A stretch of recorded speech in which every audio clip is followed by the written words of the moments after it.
საქართველოს სახალხო დამცველმა საქართველოს საკონსტიტუციო სასამართლოს კონსტიტუციური სარჩელით მიმართა, რომლითაც გასაჩივრებულია შეკრებებისა და მანიფესტაციების შესახებ საქართველოს კანონით შეკრების ან მანიფესტაციის მონაწილეთათვის განსაზღვრული აკრძალვები, მათ შორის სახის ნიღბით ან ნებისმიერი სხვა საშუალებით დაფარვის ბლანკეტურად აკრძალვა. ამის შესახებ ინფორმაციას სახალხო დამცველის აპარატი ავრცელებს. მათივე განმარტებით, შეკრებისა და მანიფესტაციის ჩატარების წესებთან დაკავშირებულ შინაარსობრივ აკრძალვებთან ერთად კონსტიტუციურ სარჩელში სადაოდ არის გამხდარი საქართველოს ადმინისტრაციულ სამართალდარღვევათა კოდექსით გათვალისწინებული პასუხისმგებლობის შემადგენლობა, როგორც უალტერნატივო პატიმრობა, ისე კანონით გათვალისწინებული ჯარიმის ოდენობა.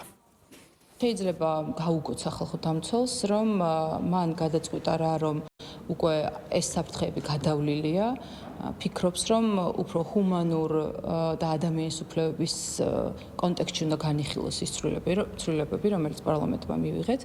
მაგრამ დარწმუნებული ვარ, რომ საკონსტიტუციო სასამართლო იმსჯელებს არა მხოლოდ ადამიანის უფლებებით, არამედ სახელმწიფო უსაფრთხოების და სახელმწიფო ინტერესიდან გამომდინარე, რადგან ყველა ის ცვლილება, რომელიც ჩვენ მივიღეთ,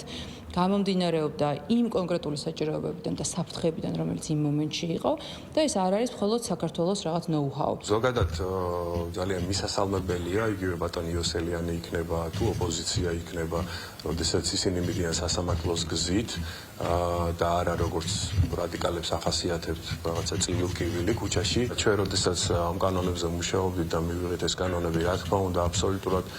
ყველაფერი ასე ვთქვათ, შესაბამისობაში არის კონსტიტუციასთან და ამაზე ჩვენ ძალიან ბევრი გვაქვს ნაფიქრი, ბევრი გვაქვს ნამუშევარი. შესაბამისად მოლოდინი, რა თქმა უნდა, არის ის, რომ საკონსტიტუციო სასამართლოც შესაბამის განაჩენს გამოვიტანს ამ ყველაფერთან დაკავშირებით, თუმცა, მაინც საბოლოო ჯამში საბოლოო სიტყვა არის საკონსტიტუციო სასამართლოზე და ჩვენ უნდა დავველოდოთ